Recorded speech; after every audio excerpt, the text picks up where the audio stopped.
이번 주간은 고난주간으로 우리가 특별 새벽 기도회를 하면서 우리 함께 새벽을 깨우고 또 그리스도의 마지막 일주일을 함께 묵상을 했습니다. 이 고난주간 또 부활주일 매년 이렇게 맞이하면서 우리가 조금은 좀 마음에 좀 걸리는 부분들이 있다면은 바로 그리스도에 대한 재림입니다. 그리스도에 대한 그 재림은 다른 어떤 것보다도 매우 중요하죠. 지금까지는 예수 그리스도의 그 모든 사역들이 되어진 것에 대해서 우리가 거의 보고 또 믿고 또 그 믿음대로 살아왔지만 우리가 앞으로 믿는 것, 앞으로 되어질 것에 대한 믿는 것, 그것이 하나 남아있다면 이제 그리스도의 재림입니다. 그런데 이 재림에 대해서 자칫 이야기를 하게 되면, 자칫 잘못 이야기를 하게 되면 이단에 빠지는 그런 일들이 있죠. 우리가 잘 알고 있는 것처럼 이미 휴거로 인해서 대한민국 안에 대소동이 일어났고 이것이 해외에도 대서특필이 된 적이 있습니다. 여러분 기억하실지 모르지만 1992년 10월 28일 다미선교회라는 곳에서 그곳의 수계인 이장님이라는 자가 예수님이 재림하신다 시한부 종말론을 가지고 오면서 대한민국을 매우 떠들썩하게 했습니다. 그것이 불발로 돌아가게 됐죠. 대부분의 그 시한부 종말론들은 거의 다 불발로 돌아가고 맙니다. 왜냐하면 시한 그리고 그때는 주님께서 말씀하셨듯이 그날이 도적같이 오기 때문에 어느 누구도 알 수가 없습니다. 그런데 우리가 이것을 왜 기억을 해야 되느냐? 특별히 고난 가운데 있을 때에 더더욱더 그것이 빛을 발하기 때문입니다. 오늘 본문 말씀, 마지막 말씀을 보게 되면은 어떤 표현이 나냐면, 그러므로 이러한 말로 서로 위로하라라고 말씀해 주고 있어요. 위로하라라는 것은 지금 위로가 필요하다는 의미이고, 그렇다면 왜 위로가 필요한지 따져서 좀 생각을 해보면은 고난이 있고 고충이 있다는 거예요. 믿음 생활하는데 힘들고 어려움이 있으니 이 말로써 서로 위로하고 그 신앙을 붙들고 놓치지 말고 이겨내라 라는 의미의 메시지가 여기 담겨져 있어요.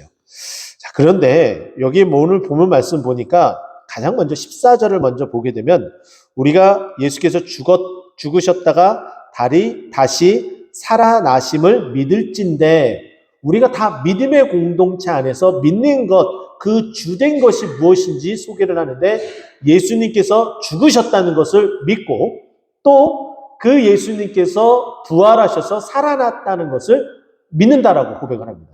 할렐루야! 우리가 공동체 모여서 예배를 드릴 때에 사도신경이라는 것을 통해서 사도들의 그 신앙 고백, 우리들의 교회 공동체의 신앙 고백을 하게 되죠. 그 신앙 고백을 보게 되면 처음에는 하나님이 어떠한 하나님인지 우리가 믿는다고 고백을 합니다. 하나님이 어떤 하나님이에요? 전능하신 하나님. 그래서 전능하사 천지를 만드신 하나님 아버지를 내가 믿사오며 그리고 그 다음에 예수 그리스도를 믿는데 그 예수 그리스도를 믿는 것이 제일 가장 길어요. 그래서 우리가 예수님을 표현을 할 때에 히브리서 12장 1절과 2절 말씀 보면은 구름같이 허다한 증인들이 있다. 근데 이 증인들이 어떠한 믿음 가운데 살아가느냐? 믿음의 주요 온전케 하신 이인 예수를 바라보자라고 이야기를 하고 있어요. 그 구름같이 허다한 증인들이 믿음의 가장 본이 되는, 가장 중심이 되는 그 예수 그리스도를 바라보자라고 있어요. 성경이 또 무엇을 이야기합니까? 구약 성경은 오실 메시아, 예수 그리스도를 얘기한다면 이제 그 예수님이 오셔서 활동하시고 이제 다시 오실 예수님을 말하고 있는 신약 성경에 오신 메시아 이것을 이야기를 하고 있다는 거예요. 그래서 그것을 이렇게 믿는 이 데살로니가 교회 공동체에 이단에 대한 침투, 잘못 가르침에 대한 부분들, 그리고 믿음으로 말미암아 오는 그 고난과 고충들, 그것을 이겨내기 위해서 권면하기 위해서 편지를 써 내려가는데 여기 보면은 우리가 그 예수 그리스도의 죽음과 그리고 부활을 믿는다. 다시 살아나심을 믿는다. 근데 그 예수님이 그 믿는 그들에게 믿는 자들에게 어떠한 역사를 나타내느냐? 먼저는 믿음 안에서 잠자는 자들이 어떻게 해요? 다시 살아나게끔 하신다는 거예요. 근데 어떻게 살아나느냐? 하나님이 왜, 무엇 때문에 살아나게 하시느냐? 함께 데리고 가시려고. 어디로요? 천국으로요. 이게 성경이 말하고 있는, 사도 바울이 주장하고 있는 성경을 이야기하고 있는 내용이에요. 자, 그렇기 때문에 17절 말씀을 보더라도 예수님께서 그렇게 우리를 데려가시기 때문에, 하나님께서 우리를 예수님과 함께 데려가시기 때문에 어떻게 해요? 17절에 보면은 그리하여 우리가 항상 누구와 함께 있다고요? 주와 함께 있다. 우리 주님께서 이 땅 가운데 오셔서 우리와 함께 하셨죠? 그리고 여전히 우리와 함께 하기 위해서 그 예수님은 어떻게 하셨어요? 부활하시고 승천하셔서 올라가셨지만은 성령님을 어떻게 하셨어요? 우리 가운데로 보내주신 거예요. 파라클레이토스로서 우리와 함께 하시기 위해서 동일한 그 사역을 하기 위해서 예수님을 보내주신 거예요. 그래서 여기 17절에 우리가 항상 주와 함께 있다라고 표현을 하게 됩니다. 근데 이 순서를 보게 되면은 15절에 보면 주께서 강림하실 때에 누가 먼저? 자는 자들보다 결코 앞서지 못한대요. 그러니까 먼저는 그리스도 안에서 자는 자들이 주님 앞에 나아가게 되고, 그리고 살아남은 자들이 그 후에 가게 된다라고 우리에게 말씀해 주고 있습니다. 근데 한 가지 놀라운 것은 여기 보게 되면 16절 주께서 호령과 천사장의 소리와 하나님의 나팔 소리로 친히 하늘로부터 강림하시리니 라고 이렇게 말씀하고 있어요. 자, 그래서 우리가 찬송할 때 하나님의 나팔 소리, 우리가 많이 찬송 부르죠? 그죠? 하나님의 나팔 소리 전지 진동할 때에 후렴부분 어떻게 되나요? 나팔 불 때 나의 이름, 나팔 불 때 나의 이름.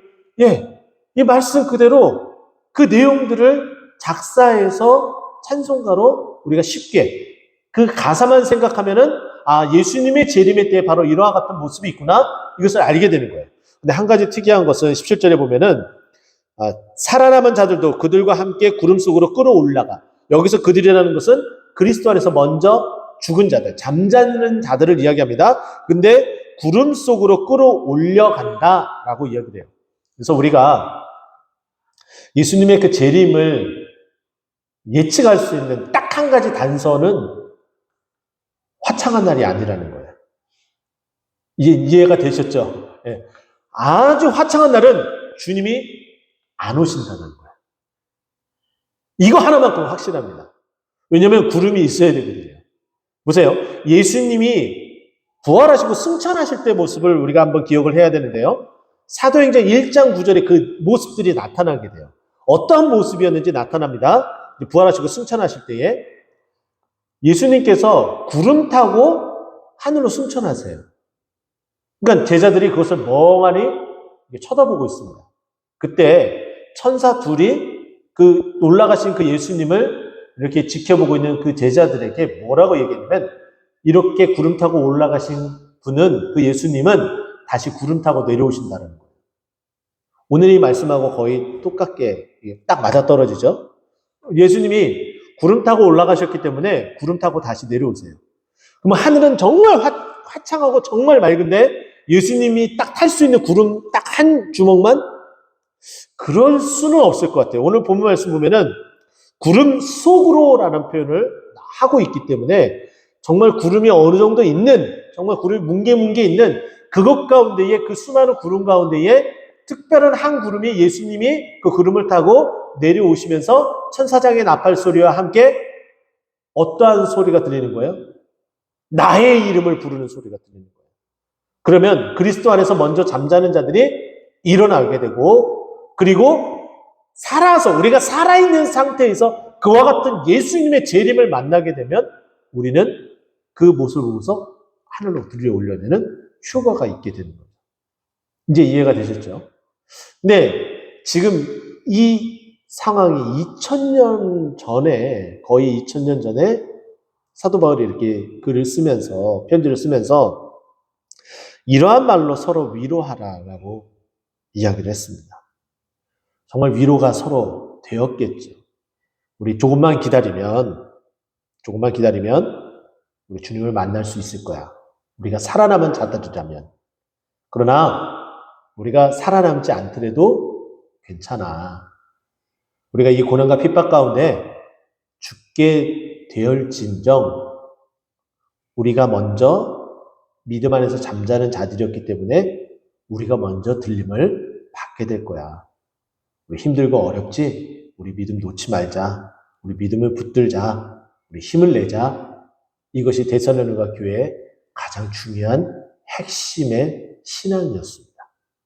이것은 모든 교회들이 다 본받아야 될 부분이라 생각이 되어집니다. 우리 동토는 구통상 교회도 앞으로 주님의 그 부활과 또 주님의 재림을 자주 언급하지 않을지언정 여러분은 이 머릿속에, 이 마음속에, 그 믿음 속에 예수님은 언젠가는 재림하신다. 내가 살아있을 때에는 내가 살인죄로 가게 되고 내가 믿음 안에서 죽게 되면 내가 잠자는 자들이었기 때문에 우리 주님께서 말씀하신 대로 내가 깨어나서 영이 깨어나서 주님 앞에 올림을 받는다. 구름 낀 날 구름 위로 구름 속으로 들림을 받게 된다라는 것을 꼭 머릿속에 상기하며 믿으며 살아가는 우리 모두가 되기를 간절히 축원드립니다. 기도하겠습니다.